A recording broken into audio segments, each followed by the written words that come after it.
You can't beat the skill.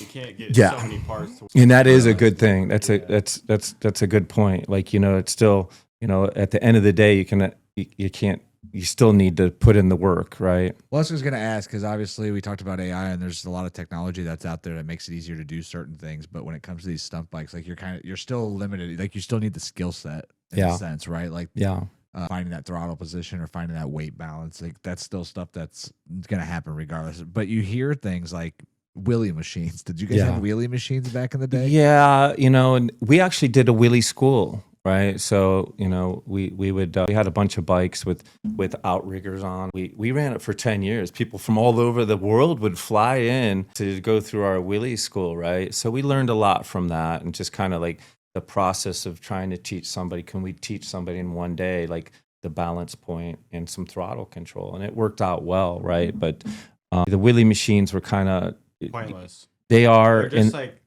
it's like if you want to pretend you're doing a wheelie, it's kind of just like, hey, I don't even know how to explain it. Well, it's simple. You don't need any skill to a wheelie machine. Does not teach you nothing besides maybe the balance point, but everything else, like that machine's horrible to learn on. Really? And it doesn't do anything. To Caden's point, like you're doing an injustice by if you're trying to tell somebody, if it's something for entertainment at a backyard barn party or something, but if somebody thinks that that's going to help them ride a real wheelie on the street, you're going to kill them. Yeah, because it's like you're not learning the skills. It's kind of like any you could teach a chimpanzee to pin the throttle and bring it up. You know what I mean? So, oh man. So what's next for you, Cade? I mean, this was your first year competing kind of in a professional environment, right? Where do you see yourself taking it, and where do you want to take it? Just go slow, see what happens for me. Not go slow, but just keep moving with the pace, keep competing, make my way up, make money.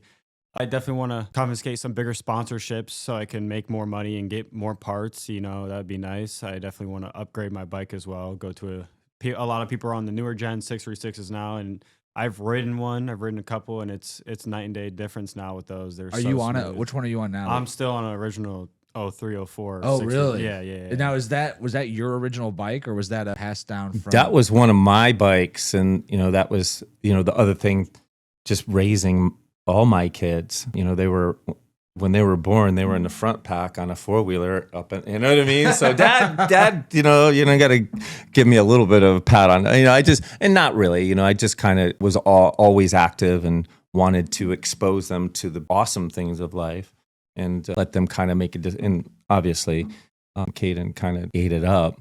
But he migrated from like being in front packs and then now sitting on my lap, and was obviously.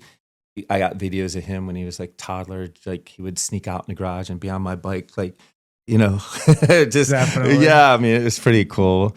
And so, and he talked about that Grom, it was kind of like, I wasn't going to force any of my kids to do anything they didn't in that aspect, right? You know what I mean? Extreme. And so, but I would expose them to it and see what happens. And there was a time where, it just started to click in Kaden, and it started on the pedal bikes, you know what I mean? Like literally, like, I was hoping he would go down that path, but if he didn't, I wasn't going to take the belt to him. That's just not who I am anymore. You know what I mean? And so, yeah, like it just happened at one of our events, and I say that was one of the biggest things that helped beyond the raw talent that God gave him to kind of hone that skill was a pedal bike. And we went out and bought some and, spent like months learning. He was like, I just saw that determination behind it. Like he would not come in and he'd be out there throwing the bike down, just trying to like balance. And I tell you what, one of the hardest things I ever learned in my life is to do a pedal bike wheelie. It's crazy. Yeah. I used to do them back in the day, and I'm like, this can't be that hard. But anyways, and then the progression, like obviously we had the garage full of motorcycles. I built him a little outrigger on a 90cc 4-wheeler. So he took that, and he was kind of going back and forth between those two with the motor. And then he was learning the balance point on the BMX bike. And you were 12, like 11, 12, 13, yeah. And then it was just, then it kind of like, I remember like it chokes me up. Like he blew me away. Yeah. Like, and that's my own kid. Oh yeah. Like, oh, wow. Yeah. And then he just went like, it was, and that's what I said. It was like that perfect storm in a good way, kind of just lined up. Right. And it was just like, and then it was 13, 14 is when he really, And literally that bike that he's on today was just one of my backup bike. And I wasn't really thinking it like that it would be handed over so quickly to him. Yeah. I was building him another bike that I thought, and then, you know, he got on a bigger 4-wheeler and mastered the back brake on that. He had the balance on the SE bike, the pedal bike, and then the Grom. That was, yeah, you already mentioned that. Like, he started getting on that Grom and just was like, things that took me years to perfect, he was getting like literally, and I have footage of that. Like, you know, like thinking about the circle wheelie, you know, like it was from the thought to actually being able to do it was years, you know what I mean? And so here is like, I don't even know. I think I was just like, hey, jump on the 636, or maybe he even asked to ride the 636. Do you remember that moment? Like, right? No.